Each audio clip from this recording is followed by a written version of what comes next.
AP అసెంబ్లీలో అంతర్రాష్ట్ర ఉద్యోగుల వ్యవహారంపై చర్చ జరిగింది. ఏపీ నుంచి 1942 మంది, తెలంగాణ నుంచి 1447 మంది ఉద్యోగులు బదిలీకి సిద్ధంగా ఉన్నారన్నారు మంత్రి పయ్యావుల కేశవ్. ఇదే అంశంపై తెలంగాణ ప్రభుత్వంతో సంప్రదింపులు చేస్తున్నామన్నారు. దీనిపై రాష్ట్ర ద్వైపాక్షిక పునర్వ్యవస్థీకరణ సమస్యల కోసం మంత్రుల కమిటీని ఏర్పాటు చేశామన్నారు. అందులో తెలంగాణ నుంచి బట్టి శ్రీధర్బాబు, పొన్నం ప్రభాకర్, ఏపీ నుంచి అనగాని సత్యప్రసాద్, కందుల దుర్గేష్, బీసీ జనార్దన్ ఉన్నారన్నారు. సమస్యల పరిష్కారం కోసం సీనియర్ ప్రధాన కార్యదర్శులతో మరో కమిటీ ఏర్పాటు చేస్తామన్నారు మంత్రి పయ్యావుల కేశవ్.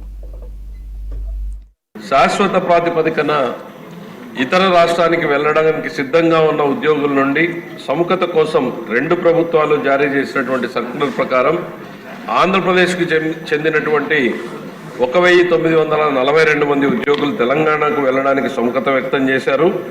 మరియు 1447 మంది ఉద్యోగులు తెలంగాణకు చెందిన వారు ఆంధ్రప్రదేశ్కు వచ్చేందుకు సుముఖత వ్యక్తం చేశారు.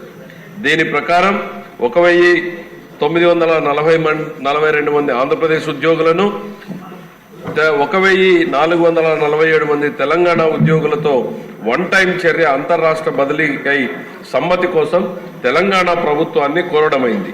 తెలంగాణ ప్రభుత్వం నుండి సమాధానం అందాల్సి ఉంది అధ్యక్ష.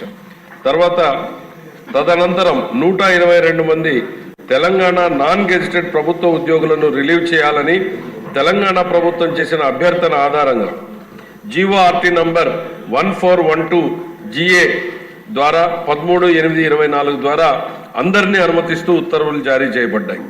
హెచ్ఓడీలు పై జాబితాలో పేర్కొన్న తెలంగాణ ప్రభుత్వం సూచించిన ప్రొఫార్మాలోని ఈ కేటగిరీలోని ఉద్యోగులు రిలీవ్ చేయడానికి అండర్టేకింగ్ ఇచ్చిన వారందరినీ కూడా అనుమతించింది. ఇప్పటికే 61 మంది ఉద్యోగులు తెలంగాణలో చేరారు అధ్యక్ష. తర్వాత ఈ రెండు రాష్ట్రాల మధ్య పెండింగ్ లో ఉన్న ద్వైపాక్షిక రాష్ట్ర పునర్వ్యవస్థీకరణ సమస్యలపై చర్చించేందుకు 6/7/2024 ఆంధ్రప్రదేశ్ మరియు తెలంగాణ గౌరవ ముఖ్యమంత్రుల సమావేశంలో తీసుకున్న నిర్ణయాల ఆధారంగా రెండు కమిటీలను, ఒకటి గౌరవ మంత్రుల కమిటీ, మరొకటి సీనియర్ అధికారులతో రెండు రాష్ట్రాలలో పెండింగ్ లో ఉన్న ద్వైపాక్షిక రాష్ట్ర పునర్వ్యవస్థీకరణ సమస్యల పరిష్కారం కోసం రెండు రాష్ట్రాలు ఏర్పాటు చేయబడ్డాయి.